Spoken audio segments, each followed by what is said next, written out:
¿Ya? Capítulo 4 entonces nos habla la importancia de responder con acciones concretas, porque aquí no estamos hablando de emoción, de ilusión, no estamos hablando de tener buenos pensamientos como una manera filosófica, de la metafísica, no.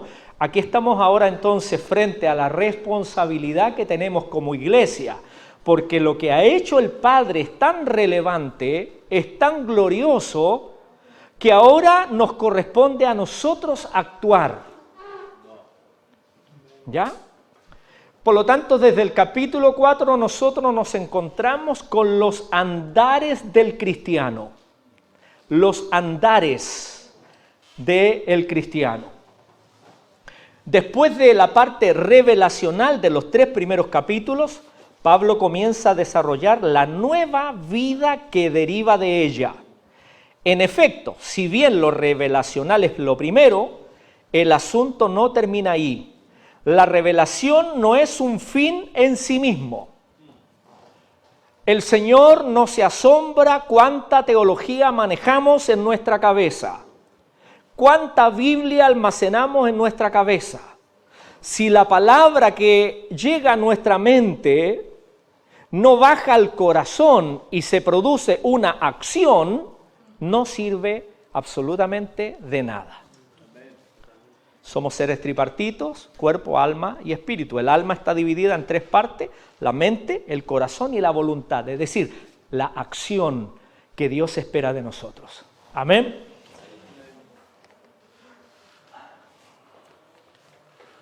Vamos entonces a la segunda diapositiva.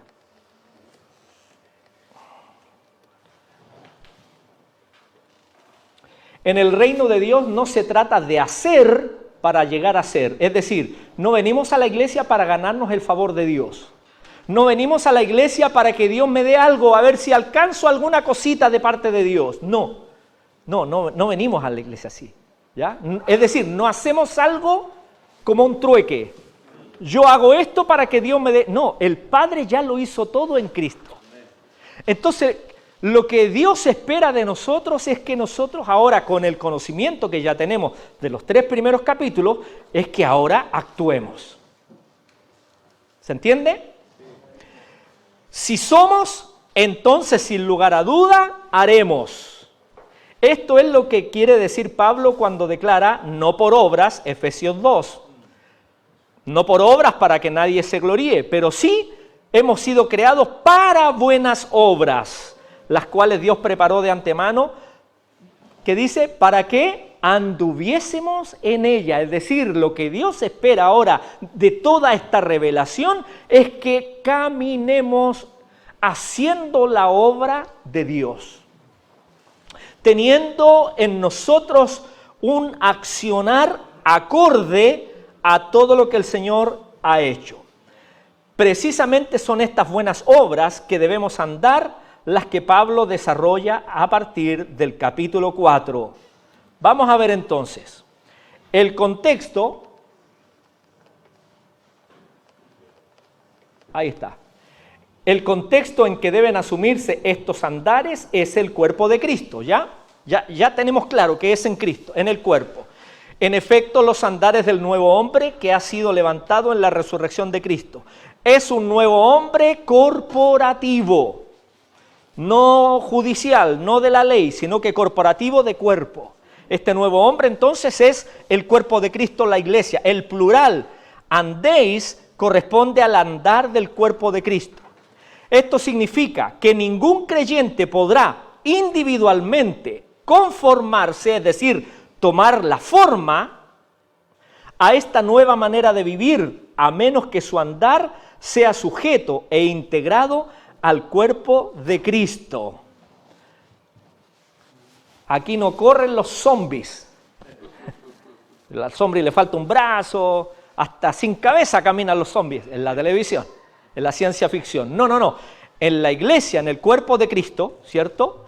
La iglesia es un cuerpo y todos los que componemos el cuerpo de Cristo, entonces entramos en este funcionamiento y este es el espíritu que nosotros debemos tener, amados. Yo no sé si se va a alcanzar a leer allí, Se lo voy a explicar.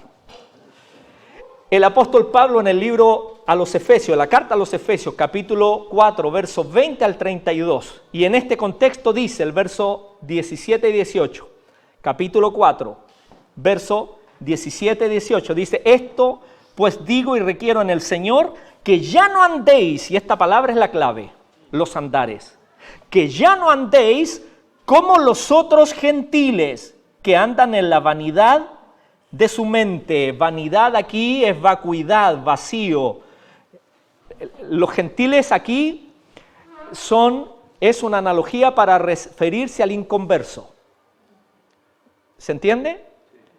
El que no conoce a Cristo. O sea, dice Pablo, con todo lo que el Señor ha hecho, ustedes no pueden andar como que si no conocieran al Señor. No pueden vivir como si ustedes fuesen gentiles, dice. Y habla de la vana manera de vivir, las palabras de Eclesiastés, de Salomón, que escribe. Todo es vanidad, en el vacío, en lo vano del ser humano. Entonces, más vosotros no habéis aprendido así a Cristo, si en verdad le habéis oído y habéis sido por él enseñado, conforme a la verdad que está en Cristo. ¿Cuál es el deseo de Dios? Es que nosotros aprendamos. Ahí hay una explicación, espero que lo alcancen a leer, si no se los leo. Dice, aprender es adherir. La palabra adherir es significa hacia, herir significa hundir, causar una hendidura. El aprender es quedar grabado con una cicatriz. Y no con cualquier cicatriz, sino con una forma especificada que permite que se vea lo que se hace parte constitutiva en el ser. Lo sumado adquiere en el aprendizaje relieves que se hacen notar. Aprender es padecer una forma, una disciplina. Esto es aprendizaje. Y quiera Dios que en esta tarde que nos hemos convocado aquí para aprender, el Espíritu Santo nos marque, produzca una herida, una hendidura, una cicatriz bendita en nosotros. Es lo que ocurrió con Jacob cuando peleó con el ángel en Génesis capítulo 33. Jacob luchó con el ángel toda la noche. Y Jacob le dice, si no me bendices no te suelto. Y peleó y toda la noche. ¿Y cuál es tu nombre? Jacob. Ya no se llamará más tu nombre Jacob, le dijo, sino Israel, príncipe. Y cuando el ángel se fue, ¿qué es lo que ocurrió? Un hecho relevante. Fue herido, dice. Y se descoyuntó el músculo allí de su pierna. Él aprendió de Jacob, que significa usurpador, engañador.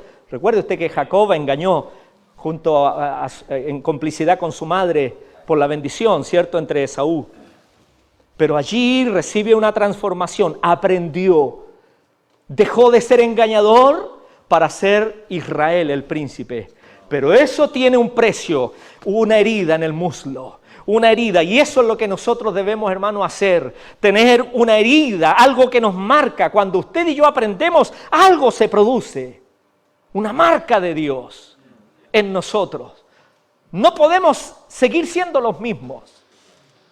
Jacob, para el resto de su vida, cada vez que caminó con esa cojera, y él recordaría ese trato de Dios. Ese día glorioso en que dejó de ser el engañador delante de Dios y que pasaría a ser el príncipe, el padre de las 12 tribus de Israel. Esto es lo que significa aprender, mis hermanos. Cada vez que vengamos a la casa del Señor debemos venir con esa disposición de ser heridos, pero con esas heridas benditas del Señor. Qué triste es cuando a veces nos encontramos con personas con ideas preconcebidas, y que están aquí sentados en las bancas de nuestra iglesia, en la silla de nuestra iglesia, y el pastor o el maestro está enseñando y predicando, pero por dentro están, no, es que eso no es así, no, es que... Y están allí combatiendo, hermano. Son personas que no han tenido esa marca de Dios. Los sencillos, los humildes, los que se miran en el espejo no para criticar al otro, sino para verse a sí mismo y corregir las faltas de sí mismo, son aquellos que cuando viene la palabra del Señor la palabra misma les produce esa herida bendita. De oídas se puede adquirir una opinión, captar posturas. De hecho, justamente Job habla así como, después de todo el proceso, Señor, de oídas te había oído. Pero con todo lo que ocurrió, esa experiencia tan dura, tan difícil que vivió Job, esa herida aprendió. Y eso es lo que nosotros necesitamos experimentar en el día a día, que el Señor nos hiera. Y esas heridas son heridas benditas. Son heridas que nos acercan cada vez más a actuar como el Señor. Porque el Señor, como lo dijo el profeta coloquialmente, poéticamente, varón de dolores, experto en quebranto. Y Él es el modelo que usted y yo debemos imitar.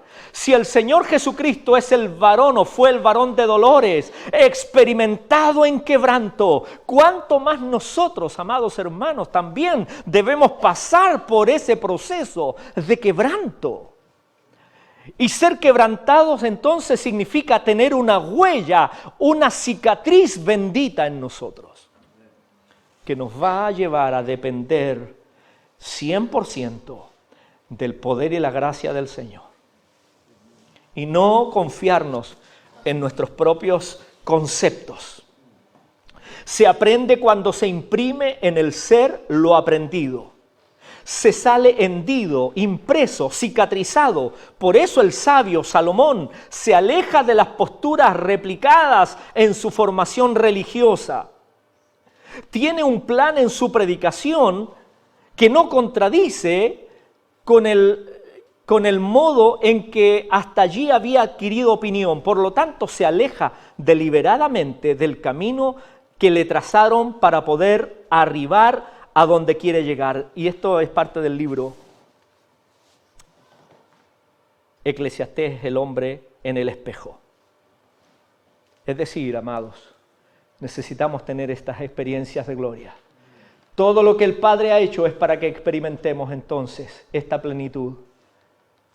Y ahora que respondamos, los andares. El apóstol menciona 5 andares en esta segunda parte de la carta. El primero de ellos, capítulo 4, versículo 1 al 6. Capítulo 4, verso 1, dice Pablo: yo pues preso en el Señor, os ruego que andéis, es el primer andar, como es digno de la vocación con que fuisteis llamados. Este llamamiento no es otro que el que ya ha expresado en los 3 primeros capítulos. El propósito de Dios. Romanos capítulo 8, versículo 28 dice que a los que aman a Dios, todas las cosas les ayudan para bien. Esto es, a los que conforme a su propósito son llamados. Es decir, los que estamos insertados en el cuerpo de Cristo, en la iglesia, todo lo que nos ocurra redundará para bien, para el beneficio del plan y del propósito del Señor. Por eso necesitamos asimilar esta enseñanza, para que el día de mañana, cuando venga la prueba, la adversidad a nuestra vida, podamos entender: Dios está aquí presente, aunque no entendamos nada. Es algo, hermano, bueno, el domingo, si Dios quiere, voy a compartir algo acerca de cómo Dios nos forja en el desierto. Cuando mi esposa de un día para otro, hermano, cae en ese estado de estar paralizada, en silla de ruedas, sin poder moverse, sin poder comer, ni hacer nada por sí misma, le decía yo al Señor: Señor, no entiendo absolutamente nada, pero te alabo. Sé que en algún momento vamos a comprender qué te traes detrás de todo esto. Y así, hermano, es la actitud que Dios espera de nosotros. A veces, y Dios no tiene la obligación de darnos explicaciones, hermano, pero en nuestra humanidad, por supuesto, Él nos entiende. Os ruego, dice Pablo, que andéis como es digno del llamamiento. Hermanos, por eso es que la iglesia debe plantarse para dar testimonio a las naciones. Somos la sal de la tierra, somos la luz del mundo. La iglesia no puede actuar como el mundo sin Cristo actúa. La iglesia, por eso, que debe sobreponerse a las adversidades, ¿Por qué? Porque usted y yo, hermano, tenemos a nuestra disposición todo lo que ya hemos analizado en los primeros 3 capítulos, el poder de Dios a nuestra disposición. Ahora lo que Dios espera es que vivamos y que andemos conforme a este llamamiento, que es un llamamiento digno. Ser parte de la iglesia, hermano, nos da dignidad. Este andar es a la altura de la gran meta de Dios. Plantea un pero que Pablo desarrolla desde el versículo 7 hasta el versículo 16.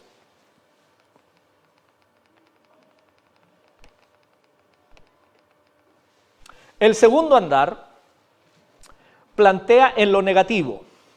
Voy a leer verso 17, dice: esto digo, requiero en el Señor, que ya no andéis, aquí está el segundo, que ya no andéis como los otros gentiles que andan en la vanidad de sus mentes, teniendo el entendimiento entenebrecido, ajenos de la vida de Dios por la ignorancia que en ellos hay, por la dureza de su corazón, los cuales después que perdieron toda sensibilidad, se entregaron a la lascivia para cometer con avidez toda clase de impureza. Y el verso 20 dice: mas vosotros no habéis aprendido así a Cristo, si en verdad le habéis oído y habéis sido por él enseñados conforme a la verdad que está en Jesús. En cuanto a la pasada manera de vivir, despojaos del viejo hombre. Este es el segundo andar. No podemos seguir viviendo como el mundo. No podemos seguir pensando como el mundo. ¿Cómo vive el mundo? Sin esperanza, sin Dios en el mundo. Agobiados, angustiados, sin Dios. A lo bueno le llaman malo y a lo malo bueno. Pero Pablo dice: no, es que ustedes no pueden actuar así. Primero tienen que andar de acuerdo dignamente, conforme al llamamiento que hemos sido llamados. Y segundo, nos plantea entonces lo negativo: ya no andemos como los otros gentiles. ¿Cómo andan? En la vanidad de sus mentes, vacuidad, necedad, vidas vacías y sin sentido ni trascendencia eterna. El hombre vive para trabajar, trabaja para vivir. Los creyentes no tenemos ese concepto. Los creyentes vivimos de acuerdo al propósito de Dios. ¿Trabajamos? Sí, trabajamos. Pues parte de la vida, tenemos deberes, responsabilidades. Se nos han asignado roles, padres, esposos, hijos, etcétera, y conforme a los roles los cumplimos, gloria al Señor, pero nuestra mirada está puesta más allá que las cosas de este mundo. Y mi plenitud no es realizarme solamente en lo humano, sino mi realización está en cumplir el propósito del Señor.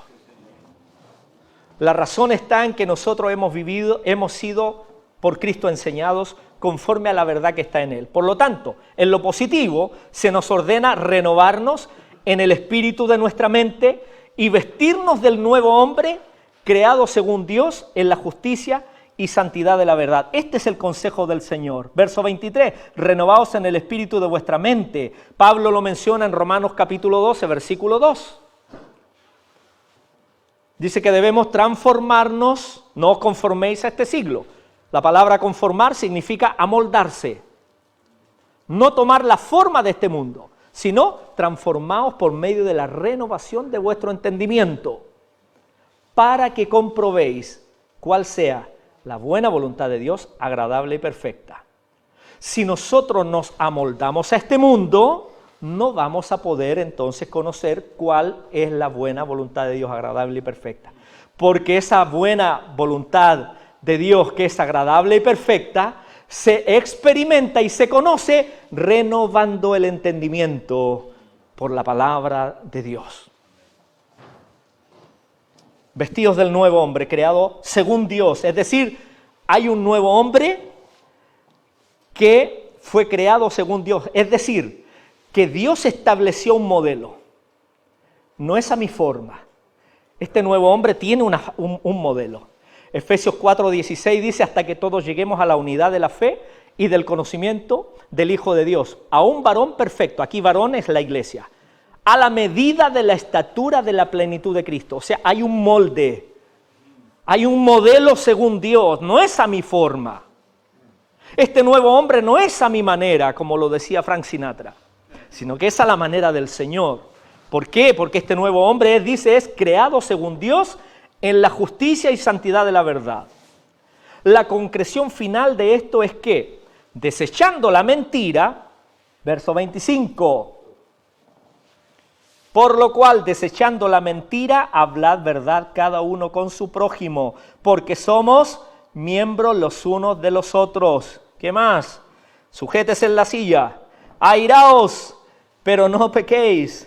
No se ponga el sol sobre vuestro enojo, ni deis lugar al diablo. El que hurtaba no hurte más, sino que trabaje haciendo con sus manos lo que es bueno, para que tenga que compartir con el que padece necesidad. ¿Qué más? Ninguna palabra corrompida salga de vuestra boca, sino la que sea buena para la necesaria edificación, a fin de dar gracia a los oyentes. ¿Qué más? Y no contristéis al Espíritu Santo de Dios, con el cual fuisteis sellados para el día de la redención. ¿Cómo se contrista al Espíritu Santo? Es cuando usted y yo, habiendo experimentado la gracia del Señor, vivimos como cualquier mortal en nuestra vida.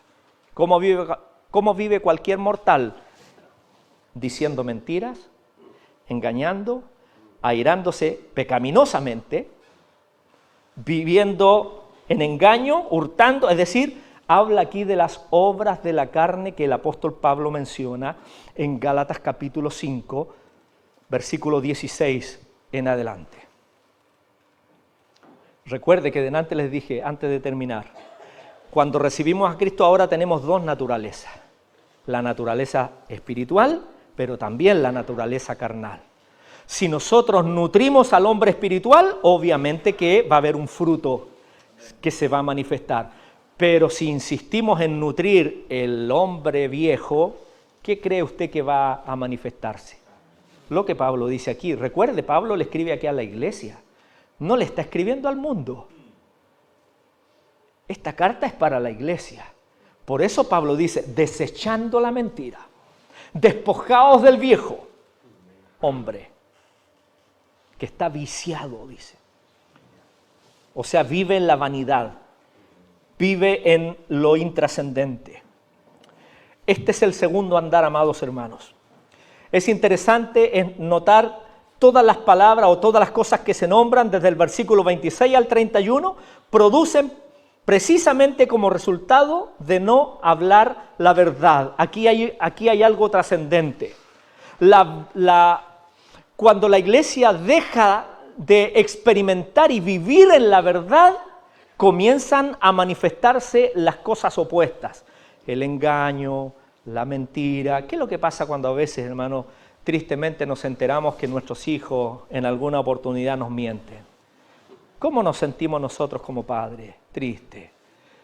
Y así, si nosotros no frenamos eso, si nosotros no corregimos eso, una mentira lleva a la otra y así sucesivamente. Cuando, hermanos, hay acciones que no son detenidas, lamentablemente perdemos después la sensibilidad y caemos en cosas mucho más profundas. Por eso que Pablo aquí dice, en este segundo andar, ustedes no pueden vivir como los gentiles que no conocen al Señor. Somos luz, somos sal, y así entonces es como debemos vivir y responder a lo que el Señor ha hecho por nosotros. Tercero, capítulo 5, verso 1 al 7. Sed pues imitadores de Dios como hijos amados. Y aquí está la palabra clave, tercer andar. Y andad en amor, como también Cristo nos amó y se entregó a sí mismo por nosotros, ofrenda y sacrificio a Dios en olor fragante.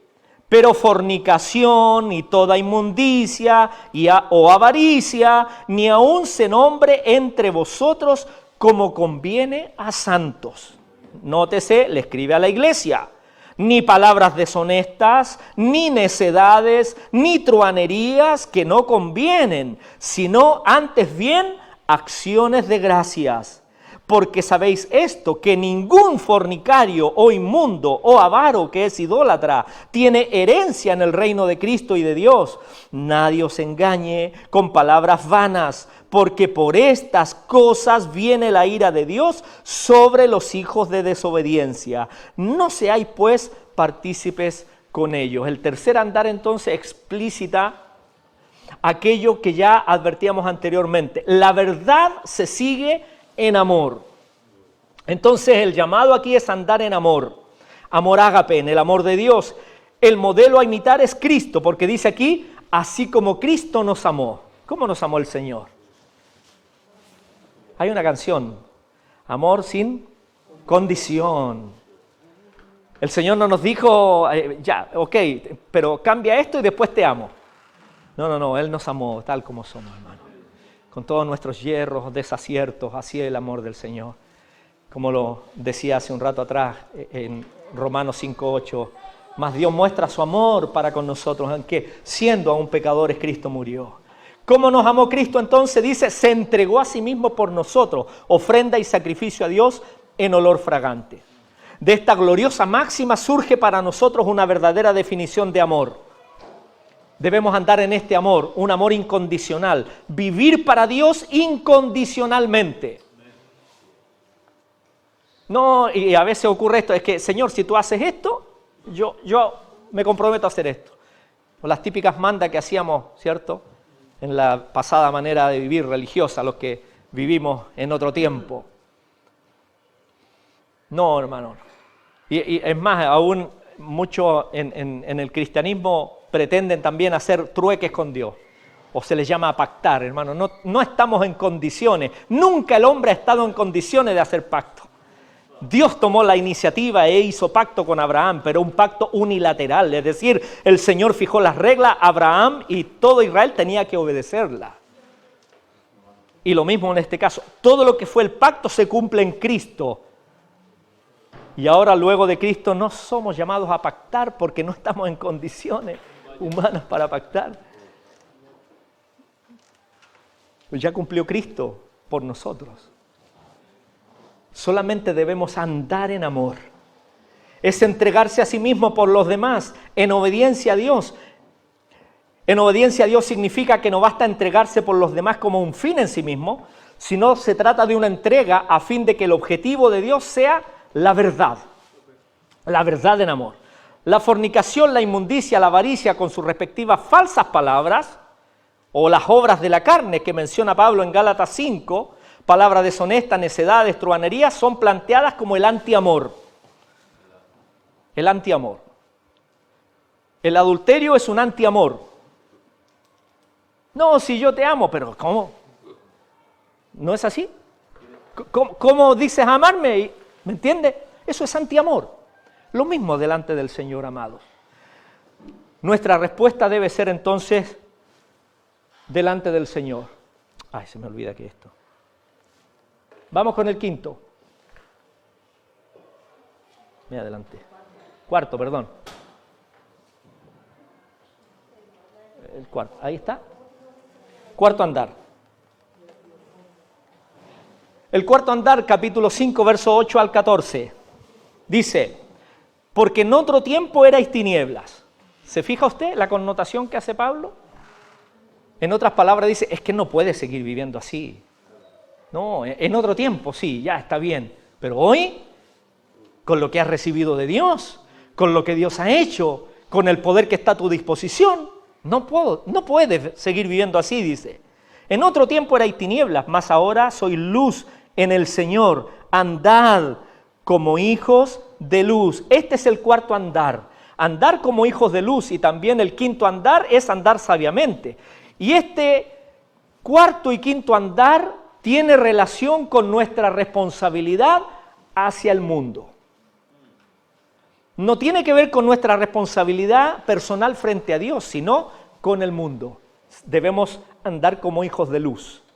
Es decir, que cuando usted va a su trabajo, usted es luz. Usted es honesto, usted habla la verdad, como yo le digo allá a mis hermanos, a los jóvenes, cuando ustedes estén en el trabajo, cuando estén en la universidad, ustedes deben ser luz. En el trabajo deben ser los mejores. Deben ser puntuales, deben ser atentos, deben ser proactivos, deben tener iniciativa. ¿Por qué? Porque en eso ustedes están siendo luz. Hermano, el mundo no va a cambiar con que venga un gobierno nuevo. Usted sabe que los que conocen un poquito de Chile, lo que ha pasado desde el 2019 acá, un caos tremendo. Y muchos, lamentablemente, muchos cristianos cayeron en este juego. No, es que tiene que cambiar el gobierno. Hermano, ¿de qué se trata? Si no se trata de un cambio de gobierno, se trata de que la iglesia asuma su posición como luz. El cambio viene cuando llega un hijo de Dios a un lugar de tiniebla y ese hijo de Dios comienza a manifestar la luz de Cristo. Y habla verdad y el otro dice, pero ¿cómo tú? ¿Qué tienes algo? ¿Qué tienes tú que no hablas verdad, no hablas palabrotas? No, es que yo soy cristiano, yo soy hijo de Dios. Yo quiero tener lo que tú tienes. Entonces el cuarto y quinto andar tiene relación con nuestro testimonio hacia el mundo. Jesús dijo, vosotros sois la sal de la tierra. La particularidad de la sal en aquel entonces era que la sal se usaba para preservar los alimentos. No existían los frigoríficos, no sé cómo le llama usted. ¿Frigoríficos? ¿Ya? Los frigoríficos, el refrigerador. Se preserva. La sal preserva, pero también frena la corrupción, ¿cierto? Pero también da sabor. La iglesia entonces tiene esa particularidad de ser la sal, preservar a este mundo corrupto. Mientras más presencia de iglesia esté en el mundo, entonces la corrupción va a ir disminuyendo. Porque donde haya un hijo de Dios que es un embajador de Cristo, como lo dice Pablo en 2 Corintios 5:20, así que somos embajadores de Cristo. Y nosotros entonces hacemos reino de Dios donde estamos, en el trabajo, en la universidad, allí. Donde hay un hijo de Dios, allí se manifiesta entonces el reino de los cielos y algo sucede, hermano. Aunque en forma inmediata no lo veamos con nuestros ojos. Para el cumplimiento del propósito de Dios en nosotros, bastarían los 3 primeros andares, pero la voluntad de Dios también es que para aquellos que todavía no han entrado al reino del Señor, puedan conocerle a través de nuestro testimonio. Andar como hijos de luz se lleva a cabo comprobando lo que es agradable al Señor, verso 10.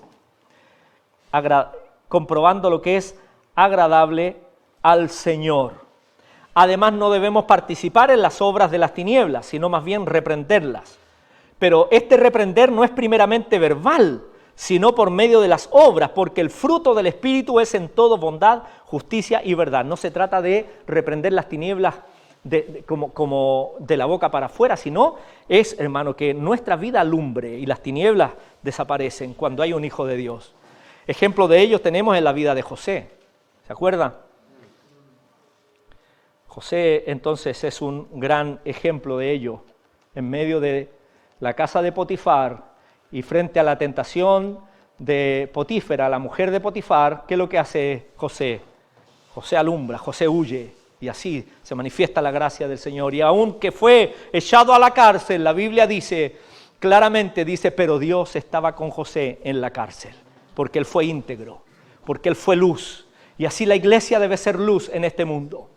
Amén. Y el quinto andar, entonces, capítulo 5, verso 15 al 21, dice, mirad pues con diligencia cómo andéis, no como necios, sino como sabios, aprovechando bien el tiempo porque los días son malos.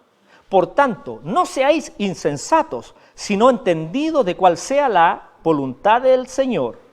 No os embriaguéis con vino, en lo cual hay disolución, antes bien, sed llenos del Espíritu. Hablando entre vosotros con salmos, con himnos y cánticos espirituales, cantando y alabando al Señor en vuestros corazones, dando siempre gracias por todo al Dios y Padre en el nombre de nuestro Señor Jesucristo. Entonces el quinto andar es descrito claramente en relación con los de afuera. Andar como sabio se logra aprovechar bien el tiempo. La palabra tiempo en la Biblia, existen 2 palabras para referirse al tiempo. Una es cronos, que está escrito allí, cronos, que se refiere al tiempo horario, calendario, día, mes, año, cronos. Pero la palabra que utiliza Pablo aquí para tiempo es kairos o kairos. Y esta palabra no tiene relación con hora, días, sino es un tiempo oportuno, con una oportunidad. Y la Biblia dice que si andamos como sabios, vamos entonces a aprovechar bien las oportunidades, este tiempo oportuno. La pandemia ¿cómo es la palabra? La pandemia se convirtió en un kairos. en una oportunidad. ¿Para qué? Para que todas aquellas personas que estaban con el pánico y el miedo a la muerte, con razón de lo que vivimos en el peor momento de la pandemia, la iglesia pudiese llevar allí entonces una palabra de esperanza. Aprovechar el tiempo, es decir, aprovechar esta oportunidad de Dios. La pandemia ha sido la oportunidad de Dios para llegar con una palabra de ánimo, una palabra de esperanza, una palabra de fe para todos aquellos que no conocen al Señor. ¿Cuánta gente, hermano, alrededor del mundo ha conocido a Cristo en este tiempo de dolor, de pandemia? Porque la iglesia entendió que era una oportunidad de Dios. Y así debemos vivir, hermano. Por eso que el quinto andar tiene relación con esto. Aprovechar el tiempo de Dios. Andar como sabios. Se trata entonces de aprovechar bien el tiempo cuando llega el momento de hacer algo. Es el tiempo de hacer eso que se debe hacer. No es el cronos, sino el kairos. Para poder aprovechar bien el momento oportuno, hay que ser entendidos cuál sea la buena voluntad de Dios. Está revelada en el capítulo 1, versículos 9 y 10. Aquí precisamente se declara que la voluntad de Dios de reunir todas las cosas en Cristo se cumplirá, dice, en la dispensación del cumplimiento de los tiempos, de las oportunidades de Dios. Dispensación es un periodo de tiempo. Por lo tanto, aprovechar bien el tiempo es aprovechar todos los momentos oportunos de esta era de Dios que ya ha comenzado, a fin de que todas las cosas sean reunidas en Cristo. Como la pastora Isa hace un par de semanas con esta mujer, ¿cierto? Donde tenía una necesidad, hay un cáncer, me parece que había allí. Bueno, ¿qué es lo que hizo la pastora? Voy a orar en la iglesia con... No, oremos inmediatamente. Aprovechó el kairos de Dios, esa oportunidad de Dios. Y eso es lo que la iglesia entonces debe hacer en este tiempo. De esta forma entonces el apóstol Pablo dice que debemos andar sabiamente. Recuerde, el cuarto y el quinto andar se refiere principalmente con nuestra responsabilidad hacia afuera, con los otros. Amén. Yo no sé, pastor, si estamos, Juanjo. Nos queda una parte, pero depende de usted. Seamos como Israel en el tiempo de Nehemías, cuando se leía la Escritura. Amén. Sí, porque quiero ahora ver si alguien tiene alguna pregunta de lo que hemos hablado, porque ahora vamos a dar un giro de otro tema tan relevante que también habla aquí en el capítulo 4. Si hay alguien que tenga alguna pregunta.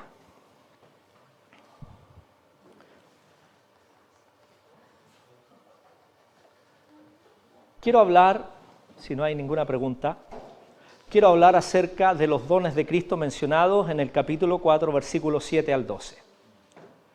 La Biblia, hermano, nos habla acerca de algo tan relevante. ¿Por qué quiero hablarlo al final? Porque esto tiene relación directa con la importancia de estar en el cuerpo de Cristo. Capítulo 4, versículos 7 al 12. Dice, se me cerró.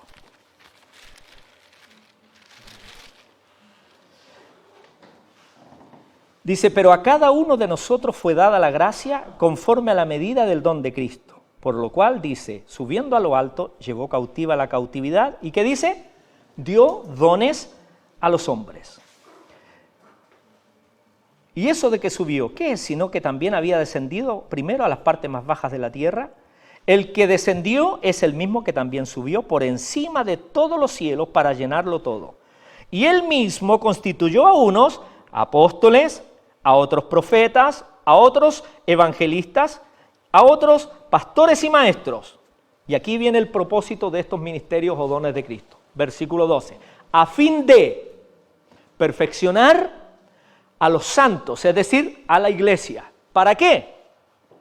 Para la obra del ministerio, para la edificación del cuerpo de Cristo. ¿Ya? Y voy a tratar de hacer un breve resumen.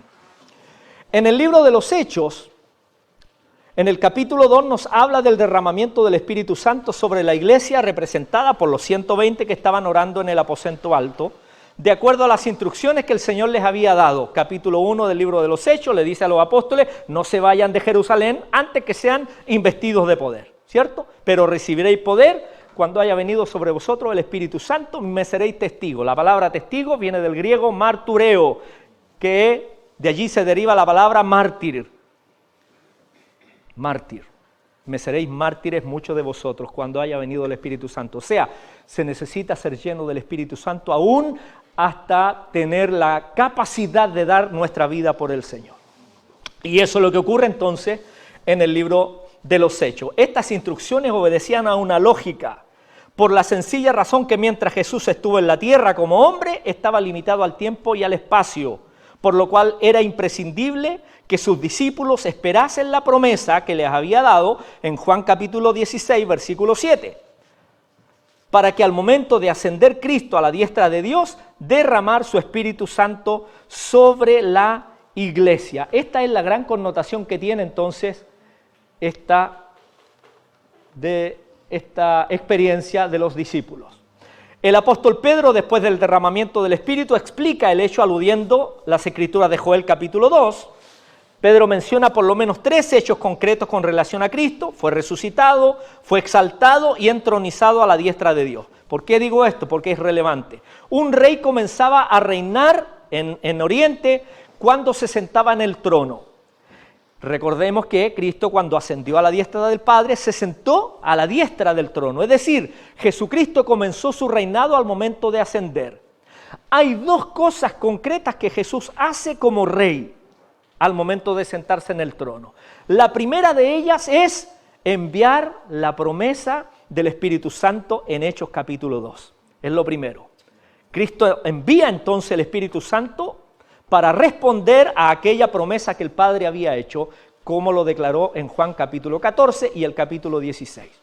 Y el segundo hecho de su reinado es lo que acabamos de leer en la carta a los Efesios, capítulo 4, verso 7, es decir, dar dones a los hombres.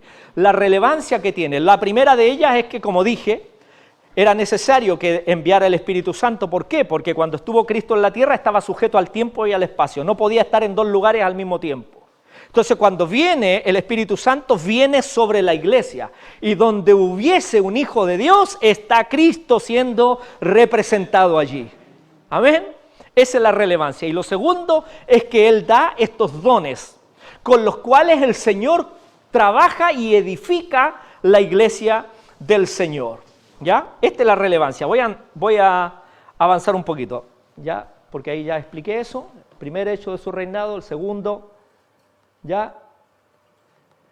Y vamos ahora al capítulo 4, versículo 12. En el versículo 12 aparece una palabra clave de suma importancia, la palabra perfeccionar. Esta palabra griega, katardizo, es muy relevante. ¿Por qué? Porque esta palabra tiene 2 significados o 2 connotaciones importantes. ¿Ya? 2 connotaciones importantes. El primer sentido de esta palabra es el de equipar. O sea, estos 5 ministerios, apóstoles, profetas, evangelistas, pastores y maestros, el día de hoy, los teólogos ya casi creen que pastores y maestros son uno solo, ¿ya? Pero ahí están, en funcionamiento estos 5 ministerios, estos 5 dones, entonces tienen la responsabilidad de perfeccionar. Palabra griega, katardizo, que significa 2 significados. Primero, equipar. El de equipar a los santos para la obra del ministerio. ¿Quién hace la obra del ministerio de acuerdo al verso 12? ¿Los pastores? ¿Los evangelistas? ¿Quién? Los santos. Porque dice que perfeccionan a los santos para que los santos hagan la obra del ministerio. Entonces, la palabra, el primer sentido que tiene es de equipar, es dotar a una persona o cosa de las herramientas necesarias para llevar a cabo una tarea determinada. Por ejemplo, la habilitación de un barco, dejándolo listo para zarpar, o el equipar a alguien otorgándole las herramientas para construir algo. Entonces, el equipamiento se produce en la exposición constante de los santos a la administración de estos ministerios, de manera tal de recibir la palabra que les capacite y les comisione en su servicio a Cristo, como lo dice 1 de Pedro 4, 11 y 12, Cada uno, según el don que ha recibido, ministrelo a los otros como buenos administradores de la multiforme gracia de Dios. La importancia que tiene la iglesia también es que es un centro de entrenamiento, donde usted y yo nos exponemos a estos dones que menciona, los dones de Cristo, que tiene la responsabilidad de a usted darle las herramientas. Mientras más se expone usted al funcionamiento de estos dones en el cuerpo de Cristo, usted cada vez más va a ser adiestrado para que usted pueda cumplir todo el plan y el propósito del Señor. Bendito sea el Señor. Por eso que mientras más usted se expone a estos dones, más hábil se va a poner. Porque en el hacer y en la práctica viene la destreza. Acierto y desacierto. A mí me gusta mucho trabajar la madera como hobby. Y aún con las herramientas precarias que tengo, algo de empeño le hago, pero no salen tan como quisiera, como veo otros que tienen un arte en las manos porque tienen esa destreza y experiencia, esa habilidad. Como quisiera, pero ahí, mientras más practico, más voy mejorando. Bueno, de la misma manera, hermano, cuando usted se expone a estos dones, usted entonces está recibiendo las herramientas necesarias para que el don que usted ha recibido, porque todos nosotros, recuerde, Efesios 4:7 dice, pero a cada uno fue dada la gracia. Cada uno de ustedes tiene una gracia del Señor que debe ser perfeccionada por estos 5 ministerios que están aquí enumerados. ¿Me doy a entender? Entonces, el equipamiento se produce en la exposición constante de los santos. Vamos, esto no es tan largo. Segundo, primer sentido entonces de la palabra perfeccionar es equipar. Y el segundo es maravilloso. La segunda connotación de equipar es entretejer. ¿Qué está haciendo el Señor ahí en la foto? ¿Ah? ¿Qué está haciendo con la red? Reparando la red, muy bien. Estos dones que el Señor menciona en Efesios 4:11 no solo tienen la responsabilidad y la habilidad de darle a usted las herramientas, sino que además de que usted, con el don y la gracia que tiene, usted va a ser posicionado en el lugar que le corresponde en el cuerpo de Cristo. Y nosotros, los pastores, los maestros, tenemos la responsabilidad de que usted pueda hacer equipo con el otro don que está a su lado. Cada uno ocupando el lugar que le corresponde. Entretejer, o sea, llevarlos a trabajar en unidad. Bendito sea el Señor. Porque una red rota no sirve. Se rompe, se escapan los peces, ¿cierto? Entonces, la segunda idea de esta palabra es unir, es relacionar a los santos unos con otros, a fin de no solo tener una cantidad de obreros dispersos, preparados con sus respectivos dones, sino de conformar con ellos un solo cuerpo. Versículo 13 dice, hasta que todos lleguemos a la unidad de la fe y del conocimiento del Hijo de Dios, a un varón perfecto, a la medida de la estatura de la plenitud de Cristo. Verso 14, para que ya no seamos niños fluctuantes. Hay niños fluctuantes que a veces están allí, hacen berrinches. Es porque no se exponen a esta administración. La voluntad de Dios es que crezcamos en todo, para que ya no seamos niños fluctuantes, llevados por doquier, de todo viento de doctrina. Cuando hay una iglesia bien enseñada, bien adiestrada, no requerirá de ir a otros lugares, como el día de hoy, hermano. Hay una iglesia flotante. Esto de la pandemia también, ¿cierto?, produjo que muchos se conectaran por Facebook, por YouTube, con los predicadores famosos. Pero ¿saben qué? Se lo dije a la iglesia también, allá en Chile, se lo dije a mi iglesia. Hermano, esos predicadores no van a estar contigo cuando tú te caigas, cuando tengas un problema, una aflicción. No va a venir Dante Gebel, no va a venir otros famosos que hay por allí. Va a estar tu pastor, va a estar tu líder allí contigo. Entonces la idea es de conformar una red. La necesidad de entender que los santos no solo deben ser equipados, sino también entretejidos los unos con los otros. Obedece al mismo ministerio de Efesios 4:11. La finalidad no es únicamente perfeccionar a los santos para la obra del ministerio, sino además la edificación. Y ahí vamos con el versículo 15. sino que siguiendo la verdad del amor, crezcamos en todo en aquel que es la cabeza, esto es Cristo, de quien todo el cuerpo, bien concertado, como la red, bien concertado, ¿qué más dice? Y unido entre sí. Y esto nos ayuda a valorar al hermano que tenemos a nuestro lado, que nos pertenecemos, que yo solo no puedo hacer la obra de Dios, que yo necesito del don que está a mi lado. ¿Ya? Crezcamos, como dice allí, de quien todo el cuerpo, bien concertado y unido entre sí, por todas las coyunturas. ¿Qué es lo que hacen las coyunturas? Se ayudan mutuamente. ¿Cómo? Según la actividad propia de cada miembro. Nadie queda fuera de la edificación del cuerpo de Cristo. Cada uno tiene algo que aportar en el reino del Señor. Pero sabe, usted ocupará ese lugar en la medida que está en el cuerpo de Cristo y se expone a la formación, al adiestramiento de estos dones que el Señor Jesucristo entregó. Son dones específicos, son dones importantes. ¿Quiénes perfeccionan a los santos entonces? Estos 5 ministerios. El Señor no solo los constituyó a unos que sean apóstoles, profetas, etcétera, sino que también estableció la misión de estos ministerios que hemos aprendido es perfeccionar a los santos para la obra del ministerio. Estos ministerios entonces tienen esta responsabilidad hasta que todos lleguemos a la unidad de la fe y del conocimiento del Hijo de Dios. Esa es mi esposa, a un varón perfecto. Que el Espíritu Santo, amados, nos inste y nos motive. Como dije hace un rato atrás, aprender es ser herido. Es que el Señor deje una huella. Señor, queremos ser lo que tú has dispuesto que seamos. Señor, tenemos un gran desafío el día de hoy con esta palabra. Tenemos una gran responsabilidad a contar de hoy. Ya sabemos cuáles son las cosas que tú hiciste por nosotros. Has dispuesto, Señor, un poder desmedido, maravilloso, desbordante, Señor, y has plantado un propósito que nosotros debemos cumplir. Ahora, Señor, pedimos que tu Espíritu Santo nos ayude a cumplir ese propósito. Queremos responder como respondió Israel ante la lectura de la ley a través del sacerdote Esdras.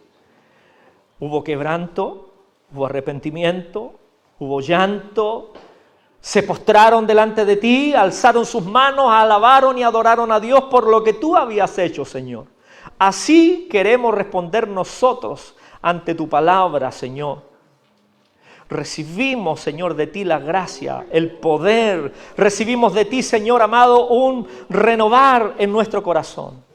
Ahora, Señor, que tu Espíritu Santo pueda obrar de una manera sobrenatural. Hay un principio glorioso, Señor, que se produce en nuestras vidas, que nos habla del renacimiento.